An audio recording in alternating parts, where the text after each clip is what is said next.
Зерешімас телехопшца аусы раяцынцы тапсу телехопшыра пресс-центр. Хойште минут кырзыш яшо эфира чхагу папсу телехопшыра каналыджы. Бзила шабейт хошас хойц коллегаций табу памты пшаны ха аракшехен лехыцыз. Дорогие коллеги, рада приветствовать вас в пресс-центре Абхазского телевидения. Сегодня на наши с вами вопросы ответит министр экономики Абхазии Адгур Амиранович Арцинба. Добро пожаловать. Адгур Амиранович, наверное, мы начнем с самой актуальной темы. В 2017 году на Абхазо-Российском деловом форуме подписан контракт между абхазской и российской компаниями на поставку инертных материалов в Республику Крым. Этот процесс запущен. Скажите, пожалуйста, каковы ожидания и насколько тяжело было вообще запустить этот процесс? С какими сложностями вы столкнулись? Спасибо, Лана, за вопрос. Действительно, в рамках прошлогоднего форума был подписан контракт на поставку инертных материалов. Наши предприниматели с российскими партнерами договорились о том, что будут поставлять до 600 тысяч тонн инертных материалов на российскую территорию. Эта необходимость возникла в связи с реализацией федеральных целевых программ на территории России. И все это время, конечно, понадобилось оформлять документы, требования к качеству и сопроводительных всех документов в России изменились, можно сказать, усложнились. В России сейчас действует постановление правительства об ограничении, это лицензирование импорта инертных материалов на территорию Российской Федерации. И вот в связи с этим, конечно, пришлось немножко потрудиться. Но, несмотря на это, надо отдать должное нашим предпринимателям и их российским партнерам. Они сделали практически всю основную работу, что зависело от нас, от органов государственного управления. Мы подключились, связывались с нашими коллегами из Министерства строительства Российской Федерации. По линии управления транспорта нашего абхазского тоже были проведены соответствующие переговоры. Поэтому, если говорить о текущей ситуации, первый корабль уже отправлен. Вчера буквально был отправлен первый корабль. И до конца текущего года ожидается, что до 200 тысяч тонн инертных материалов будет поставлено. В следующем году эта работа тоже будет продолжаться. Что мы ожидаем? Конечно, это со всех сторон только плюсы, потому что здесь и налоговые будут поступления, и рабочие места, и транспортная инфраструктура будет задействована, это портовое хозяйство, ну и автомобильный транспорт, которым перейдет. В целом относительно позитивно. У нас была довольно длинная пауза, если вы помните, в период строительства в рамках подготовки к Олимпиаде были поставки. Вот после этого периода были какие-то попытки. Сейчас вот мы считаем, что есть возможность опять возобновить нашу такую позицию твердую на российском рынке. Будем надеяться, что это получится. Но уже есть результат, и в этом духе будем продолжать. Спасибо за ответ, коллеги. Можете назвать сумму ожидаемых налоговых поступлений от этого договора?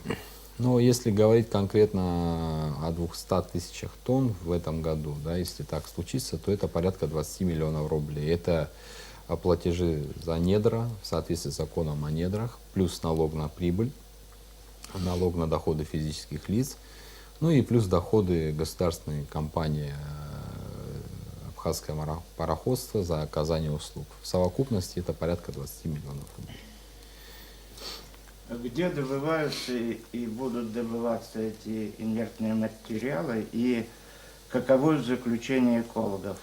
Для того, чтобы приступить к добыче, соответственно, потом переработке инертных материалов, на территории Абхазии действует закон о недрах, в соответствии с которым предприниматели обращаются в правительство для того, чтобы правительство одобрило, то есть дало разрешение, лицензию на добычу и переработку, необходимо заключение экологов. В данном конкретном случае речь идет об Ачимчирском районе. Все экологические нормы соблюдены. Более того, когда идет выборка материалов, постоянно это все контролируется. Туда приезжают экологи, все это замеряют, все это работает. Это, в принципе, давно уже налаженная практика, она работает уже много лет. Поэтому без согласования с экологами этот вопрос даже не то, что там поставлять в Российскую Федерацию, даже добывать не разрешается. Поэтому все согласовано с экологами, конечно. Но это только устье Кадора или еще какие-то? Нет, места? это в Ачимчирском районе, там много разных мест. Сейчас мне тяжело Ну, только конкретизировать. Ачимчирский район, да? Пока да, сейчас так. Да. Морское хозяйство насколько готово? к этим Они провели необходимые, значит, инфраструктурные изменения в рамках своих возможностей, надо отдать должное. Были сделаны серьезные ремонтные работы в Ачимчирском порту. Здесь, в городе Сухум, были приобретены необходимые элементы механизации, которые необходимы для погрузки, соответствующие ковши и так далее. То есть, если говорить, оценивать сегодня возможности нашей портовской инфраструктуры, то наши порты могут свободно принимать судно вместимостью до 5000 тонн. В совокупности годовой объем может составить до 1 миллиона тонн. И хочу вам для информации просто сообщить, здесь судно, если грузится 1,5 сутки, да, вот в порт, куда этот груз прибывает, там разгрузка будет порядка 2 суток. То есть здесь у нас даже быстрее делают, нежели там в Крыму. Каков порт приписки этого сухогруза и обсуждались ли возможности того, что этому будет препятствовать украинские пограничники, которые вот несколько раз задерживали крымские суда? Ну, вы задаете вопрос, он находится сугубо в политической плоскости. На самом деле порт приписки он один, там Керченский, да, порт. Но что касается там, украинских отношений Украины к этим всем вопросам, это все-таки немножко не наш вопрос, это вопрос тех предпринимателей российских, которые занимаются покупкой. Поэтому я думаю, что там таких вопросов нет. Естественно, есть определенные ограничения. Не все хотят работать, несмотря на то, что Крым — это территория Российской Федерации, не все судовладельцы хотят даже отправлять на территорию Крыма свои корабли. Эта проблема существует, вы правы. Но в данном вопросе мы сумели найти оптимальный механизм, который позволит обойти все эти ограничения. Спасибо за ответ. Коллеги, вопросы? Не менее актуальная тема – это рост цен на топливо. От Гуру Амирановича хотелось бы узнать, версий много, с чем именно все-таки связан рост цен на топливо в Абхазии и как это повлияет на цены на другие продукты питания и товары. Ну, это актуальный действительно вопрос, который беспокоит всех автомобилистов Абхазии и всех жителей Абхазии, потому что так или иначе, прямо или косвенно, мы все связаны с этим автомобильным транспортом. Рост цен, безусловно, связан только с одним, с тем, что на территории Российской Федерации, на рынке Российской Федерации цена выросла очень серьезно. Если вы все обладаете этой информацией, я более чем уверен, если вы откроете российские СМИ, сейчас тема номер один как раз резкий скачок цен на топливо. И именно с этим это связано. То есть, несмотря на то, что предпринимаются там на уровне правительства России определенные шаги, кстати, они дали определенный результат, но тем не менее скачок очень серьезный. Вот я вам для сравнения приведу цифры. Я перед тем, как сюда шел, ознакомился с текущей ценовой политикой на розничном рынке от приграничного Сочи. Я знал, что такой вопрос будет стоять. Дизельное топливо сегодня, розничная цена в Сочи за 1 литр 46 рублей. По нашим последним изменениям, которое было принято правительством, подписано Геннадием Леонидовичем, у нас до 41 рубля. То есть разница в 5 рублей. У нас на 5 рублей будет дешевле, чем текущая цена в Сочи. Если говорить о 92-м бензине, розничная цена на сегодняшний день 45 рублей в Сочи. У нас утвержденная цена 41 рублей, то есть разница 4 рубля. Если говорить о 95-м бензине, то цена почти достигает 50 рублей за литр, 49 рублей. У нас эта цена 43 рубля, разница в в 6 рублей.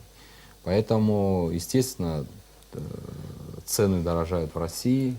Мы этот продукт не производим, не добываем.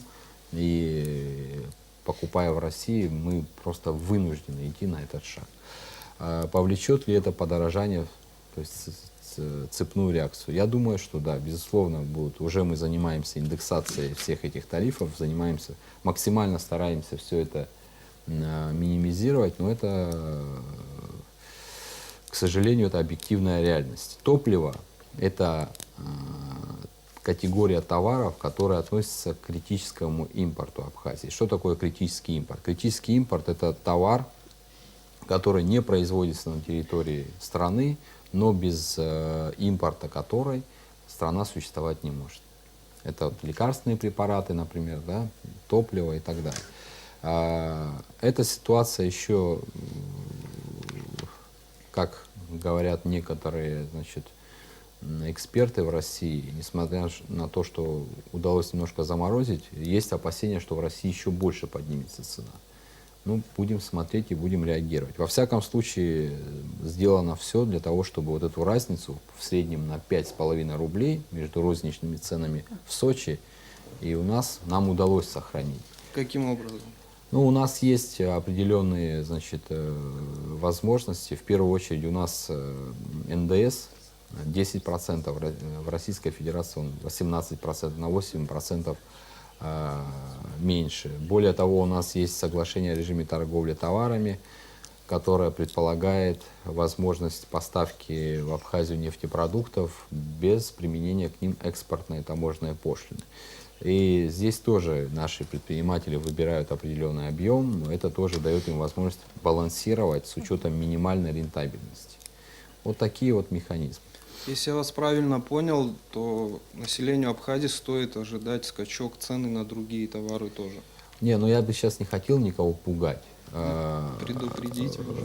Я думаю, что постепенно, в любом случае, мы к этому придем. Ну, может быть, не сразу, но будем постепенно это делать. Конечно, вот такого резкого скачка можно было избежать, если бы своевременно принимались бы решения еще там в начале года. В прошлом году, как вам известно, был введен НДС, так называемый в народе ввозной НДС на топливо, что автоматически увеличило стоимость или там убытки предпринимателей там, на 10%.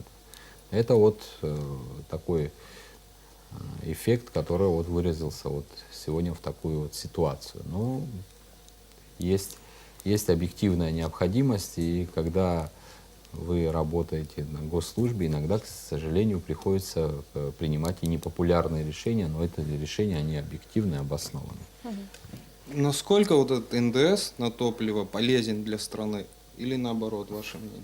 Ну, у меня есть свое собственное мнение по этому поводу, но мне, честно говоря, не очень, я считаю, правильным и корректным комментировать уже принятое решение. Конечно, вот у нас такая категория, как продукты питания, она освобождена от НДС. Почему мы это сделали в свое время? Потому что это товары первой необходимости. То же самое и топливо, потому что топливо за собой ведет все остальное. И тогда мы настаивали еще, когда вводили НДС, настаивали на том, чтобы топливо исключить. Ну, потом в прошлом году было принято другое решение. Ну, принято такое решение, мне сейчас тяжело давать оценку, но оно действует, поэтому... Спасибо за ответ. Коллеги. ищет заблудах, ябанца нас шуксы каштахитах иштыр хуам шуксрыштах уиза информация шумума. Ус ялзам апара шуксык вишкусаханас. Уис иратаглазаще урастула ише аллахбаб ах ихай мач хозыр нас хармачу дарахки ахвахавах нас урастула и алу таглазаще обриёк нас уамт и ахкот и рабылты абсноа. Уай шаалой пшашки убаси алу. Ахаужу нас Москвы юмс хымс шимс скуяна готовы своя сара хакису. Сумак амлар. Коллеги. Да, пожалуйста. Скажите, пожалуйста, а есть ли в Абхазии регуляторы, которые способны сдерживать рост цен, ну, не на топливо, пусть, а на другие виды товаров? А что Может вы быть, в том имеете в числе. виду Ну, регулятор? как-то регулировать цены, чтобы они не слишком подскакивали, что ли. Не, ну вы Или какие резко. товары имеете в виду? Да, любые. У нас есть закон о государственном регулировании цен, в рамках которого есть узкий перечень товаров, на которые государство может регулировать цены. Это топливо, это тарифы на электроэнергию, это иные товары, которые там перечислены. Но в части топлива и тарифов на электроэнергию государство сегодня регулирует эти цены. Поэтому это решение было принято Кабинетом министров. Если бы этого не было, то цены поднимались бы произвольно. А все остальное не регулируют. Нет. Коллеги, вопросы? Одно время, в прошлом году, очень активно обсуждалось продвижение криптовалюты, в том числе в Абхазии. Что изменилось с того времени? В последнее время как-то особенно это не вспоминают. Ваше мнение и вот к этой проблеме и какие планы? Ну, Виталий, вы сказали к этой проблеме, это не проблема, это на самом деле возможность. Я, как вам известно, являюсь большим сторонником этого развития этого направления. Более того, хочу вам сказать, что нами проработан проект, у нас практически все готово. Есть некие политические решения, да, политические ограничения, ну, если можно их так назвать, которые, после снятия которых этот проект можно реализовать. Я вам просто небольшой пример приведу. Я знаю там реакцию в соцсетях и так далее. Не все однозначно восприняли это. Но вот когда мы об этом говорили, чтобы вы понимали, когда мы об этом говорили, ни одна страна в мире еще не вводила свою собственную криптовалюту. И вообще на постсоветском пространстве, если взять, о легализации никто не говорил. С этого момента по сегодняшний день, как вам известно, в Белоруссии принят декрет президента, который дал очень серьезный эффект. Венесуэла. В Венесуэле, вы знаете, какая ситуация политическая, экономическая, там инфляция измеряется там, тысячами процентов. Но несмотря на это, они ввели собственную криптовалюту, и в первый день размещения они привлекли 735 миллионов долларов. То есть это вот результат. То есть, и знаете, недавно мы отправляли наших коллег из инвестиционного агентства на Астанинский экономический форум в Казахстан. Казахстан очень активно это продвигает, и премьер-министр Казахстана, он в своем выступлении, когда говорил, он сказал следующее. Значит, 3 месяца назад, когда мы с вами обсуждали этот вопрос, у меня было такое ощущение, что мы пытаемся успеть в последний вагон уходящего поезда. Сейчас, когда я вник в этот вопрос, это его слова, я, говорит, понимаю, что мы пытаемся зацепиться за крыло улетающей ракеты. Вот таким образом развивается вокруг нас это направление и дает очень серьезный экономический эффект. Поэтому я и не скрываю этого, я был и остаюсь сторонником этого. У нас, вы поймите одно, именно такие нетривиальные какие-то вещи, идеи, они могут дать серьезный импульс для развития нашей страны. Более того, если тогда, когда мы об этом говорили, это еще не было апробировано, то на сегодняшний день это уже реализовано в ряде стран, в ряде государств, и это работает и приносит реальные деньги. Поэтому вот посмотрите, там Риск какой-то есть? нет, рисков нет, это все просчитано. Более того, мы с одним из крупнейших российских банков с государственным участием вели переговоры, есть даже некие видения реализации, общее видение реализации этого проекта, и риски практически все минимизированы. И То есть все страны, где криптовалюту приняли, везде успех? Нет ну, эффекта негативного? в основном, да, в основном, да. Если нет какого-то успеха, но он никак не связан с тем, что это какие-то там то, о чем говорят. Это не успех связан с, может быть, неэффективностью каких-то там менеджеров. Но во всем остальном это работает. Кстати, в России уже в Госдуму во втором чтении, насколько я знаю, внесли законопроект, который регулирует именно ICO, хождение. Понимаете, ведь в обществе, я понимаю, это воспринимается как-то, да, но когда, я тогда тоже говорил и сейчас повторю, когда все поймут, весь мир, в том числе и мы, наше общество, что это было хорошо и нужно, тогда будет уже поздно. Понимаете? Тогда мы не будем никому интересны.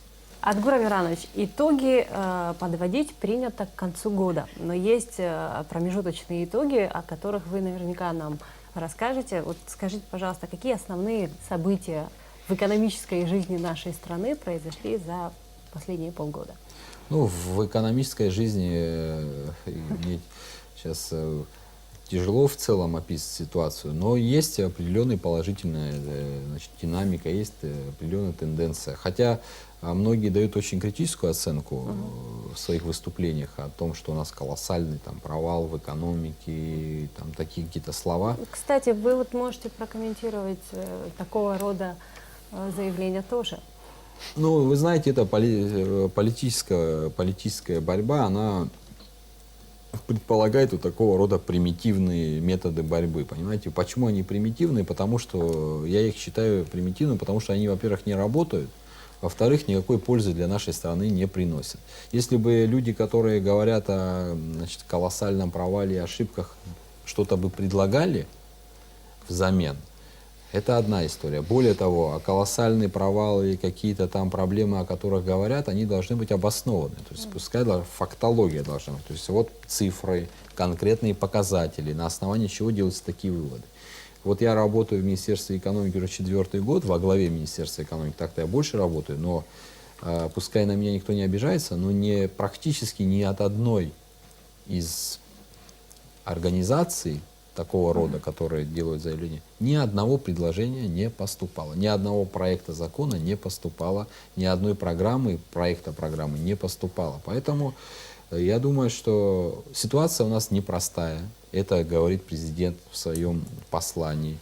Это говорим мы все. Мы понимаем объективно, что ситуация в Абхазии не очень хорошая. Экономический уровень жизни, он достаточно низкий, сравнительно низкий. Допустим, если сравнить средний уровень жизни по регионам России, он, конечно, отличается. Но это не говорит о том, что надо, значит, посыпать голову пеплом и говорить. Во-первых, это же и имиджевая составляющая. Когда в публичное пространство вы такие даете вбросы, это же читают не только внутренняя аудитория, это читают и зарубежные наши коллеги, потенциальные инвесторы, потенциальные туристы. И вы бы захотели поехать отдыхать или вкладывать деньги в страну, где там появляются заголовки, что там колоссальный там, уровень там, провала экономики, преступности, коррупции. Вот в этом плане, конечно, нам надо быть более сдержанными, мне кажется, всем вместе. Поэтому, а что касается подведения итогов, ну, конечно, рано об этом пока говорить, но я могу несколько рассказать вещей, которые мы делаем в рамках работы Министерства экономики. Но вы знаете, что есть новая структура Кабинета министров, по которой я уже об этом говорил по телевидению, ряд ведомств передано нам в общее управление. По этим направлениям мы начали, значит, активно включаться в работу.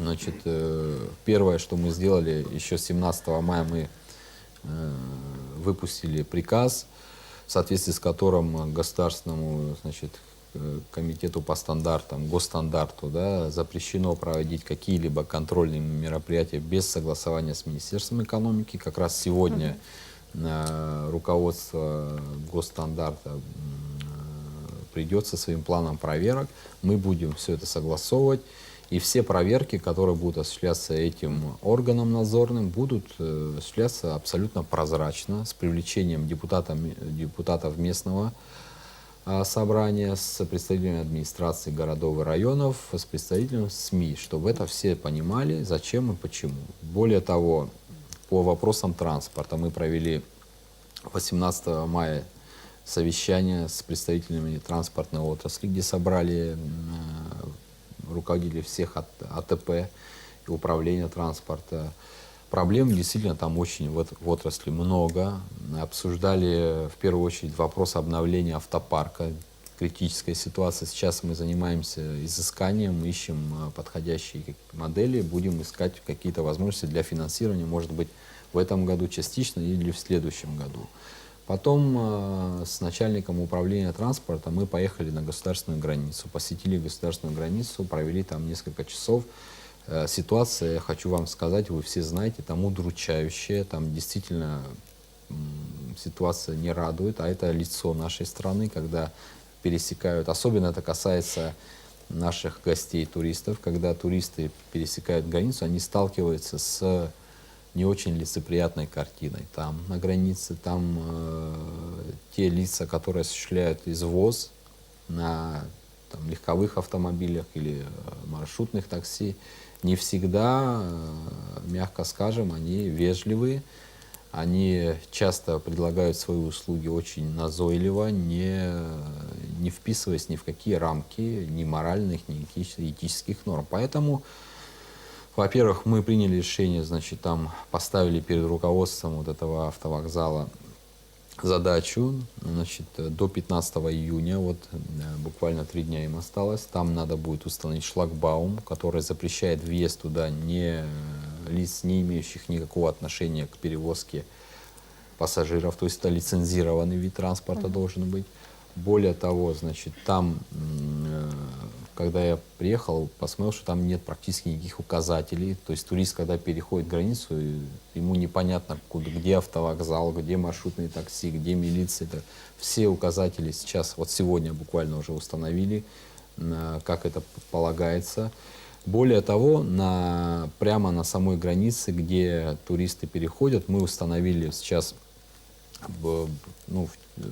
на прошлой неделе уже частично были установлены, на этой неделе, завтра, послезавтра мы заканчиваем, будут установлены камеры, видео и, что самое главное, аудио-видеофиксации, то есть и звук, и изображение, это все будет в онлайн-режиме транслироваться в МВД Республики Абхазия, будет с Гарри Анатольевичем мы разговаривали. Соответствующее, значит, совещание проводил президент, где дал нам все эти поручения. И, значит, в МВД специальные люди будут смотреть, наблюдать, даже в Министерстве по курортам и туризму. Ну и мы, естественно, если кто-то там будет себя вести нелицеприятно, в отношении него будут предприняты меры. Более того, там на месте поставлен вопрос об усилении пункта милиции. Вот все, что касается транспортной тематики. На 8 июня мы провели совещание с представителями бизнеса в сфере связи и с органами государственными, которые в этом направлении работают. Эта сфера теперь тоже за нами. Мы такое совещание провели впервые с их участием. Мы, значит, ознакомились с теми проблемами, с которыми сталкиваются наши предприниматели в первую очередь, обозначили ряд инициатив, которые совместно будем прорабатывать. В первую очередь это, конечно, вот то, о чем мы говорили, это бесплатный доступ к интернету в общественных местах, то есть сеть Wi-Fi. Сейчас управление работает над формированием списка необходимых точек. Дополнительно, значит, унитарному предприятию АЖД дано поручение, чтобы на вокзалах, на ЖД-вокзалах, там, где действительно есть необходимость, там, где вокзалы работают, тоже установить эти точки доступа. Также обсуждался вопрос, вот у нас все районы практически имеют доступ к широкополосному интернету. Это вот оптоволокно, так называемое. И кроме города Творчал. там его нет. Сейчас собирают заявки от тех предпринимателей, кто готов туда проложить оптоволоконный кабель.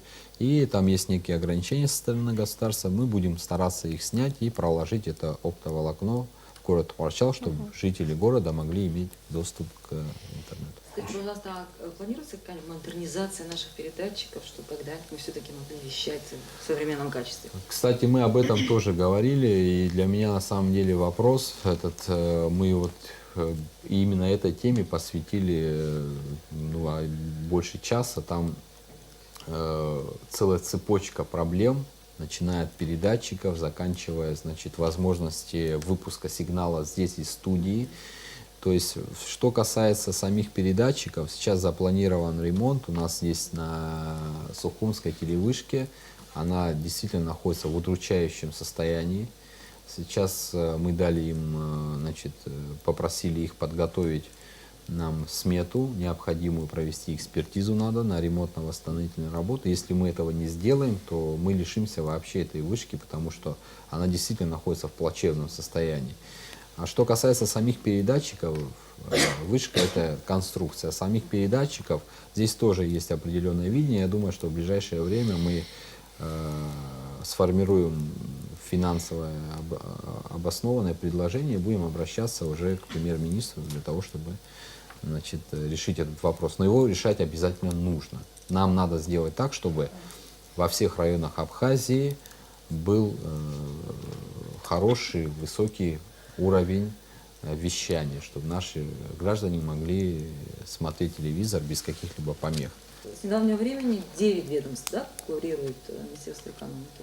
Как вот вы собираетесь вообще строить с ними работу? Вы вот немножечко сказали. И как вы думаете вообще это решение, насколько оно эффективно? То есть Министерство экономики становится таким вот, уже достаточно большой организацией. Будете ли вы успевать, да, все это вот контролировать и следить за этим? Ну, на самом деле, там, да, конечно, это тяжелая работа, но, ну, я думаю, мы справимся с этой работой. Главное, во-первых, надо понимать, что там тоже есть руководители, и нормальные, талантливые люди, есть коллективы. Тут никто не говорит, что Министерство экономики будет делать работу за кого-то.